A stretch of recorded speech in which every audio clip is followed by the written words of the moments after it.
My name is Josh LaPresse, and this is Fish and Fowl, Florida. Let me see that clock.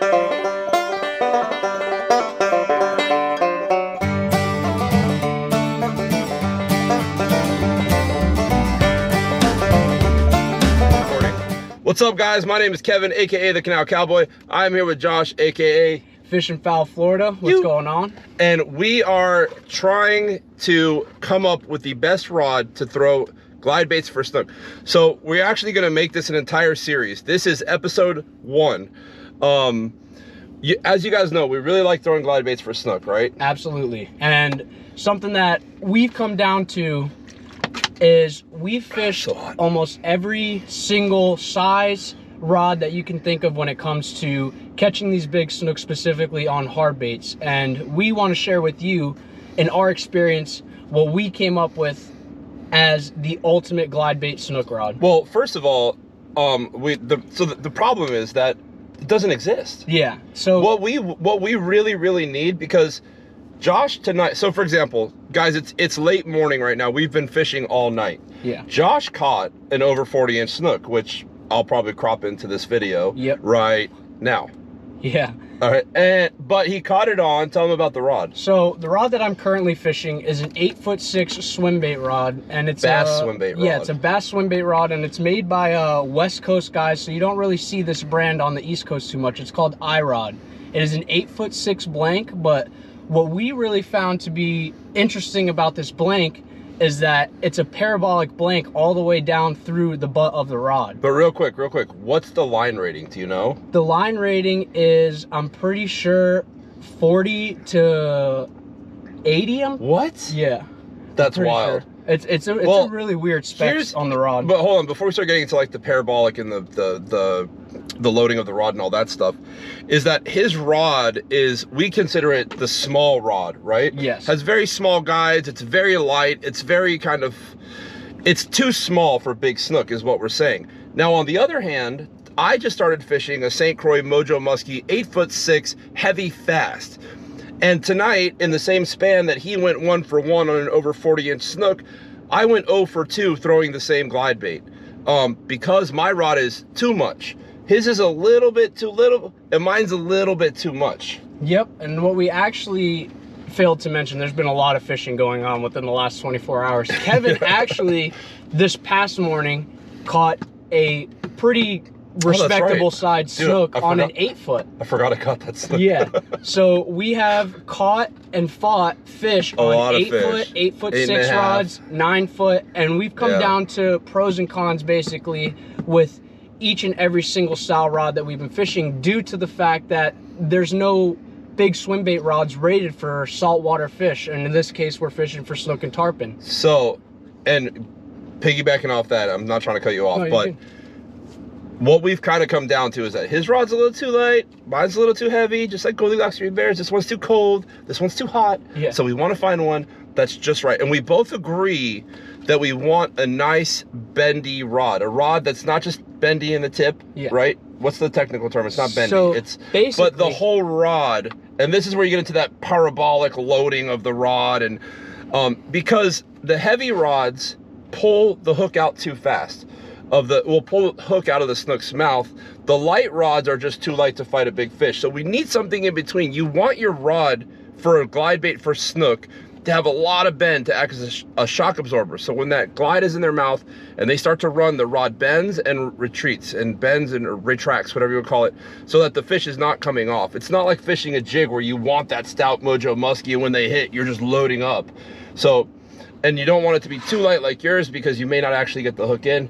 So we're trying to find that happy medium, and we do differ slightly, right? Yeah, because absolutely. He wants an 8'6", but I want a 9-foot.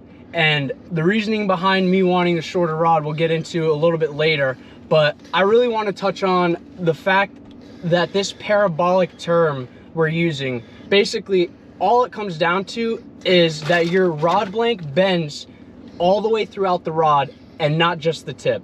And why that helps when you're fishing hard baits specifically is it gives the time frame for your hooks to set in the fish's mouth from this with the stiffer rod to about this much time when it comes to the fish biting and the time you actually have to set the hooks. Now, if you think about it, when you have a rod that has a parabolic blank to it, it will have a longer time to load the blank, which gives the hard bait and the treble hooks a longer time to sweep into the fish's mouth. Because if you think about it, if you guys have never caught a snook or any big fish on a glide bait, a lot of the times they are not engulfing the lure.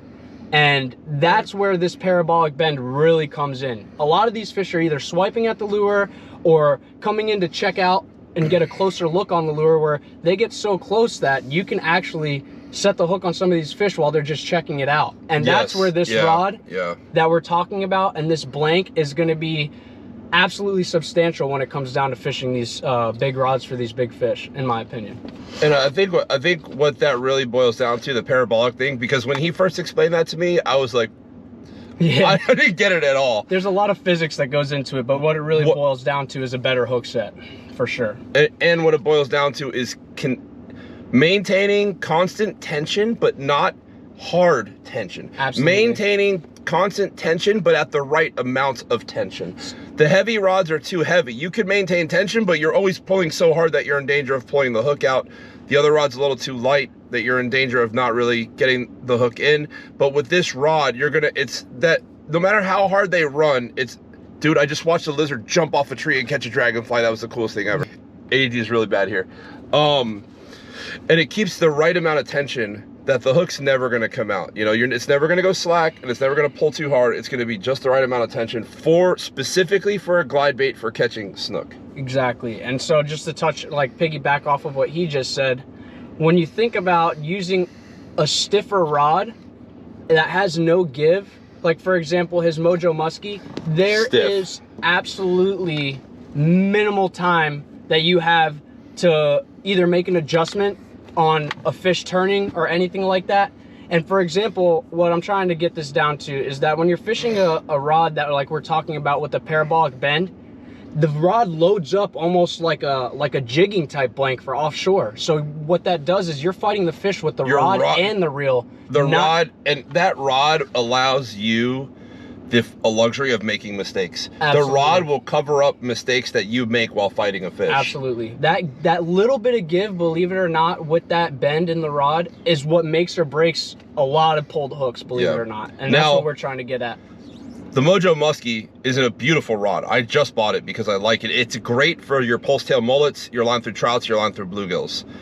But it's just not quite right for the glide baits. Yeah. And the glide fishing, guys, the fish are so attracted. The glide baits have what we call drawing power. Absolutely. You throw that glide bait, like a lot of bass tournament guys will go out the day before a tournament on the lake and throw glides because it will draw. The fish will come out and look at it, and from there they'll mark spots. Absolutely. And the same thing happens with snook. I can't tell you how many times I've been working the glide, seen a snook, they didn't commit but came back at the right time of day or on a certain moon phase, and then they ate. Yeah.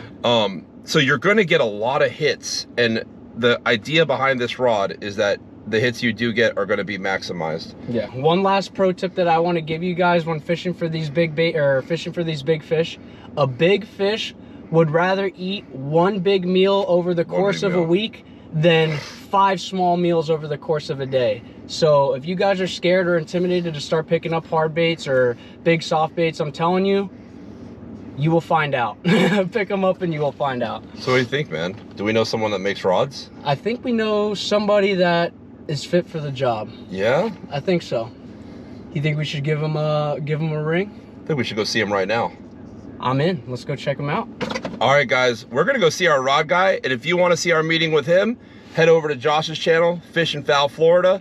And that video is going to be posted over there. Thanks for watching. Let's go. See ya. No. Holy smokes, dude. Josh was on a mega, you guys. When they get this big and the fight gets this serious, I get quiet. Look at that drag, dude. Oh my god.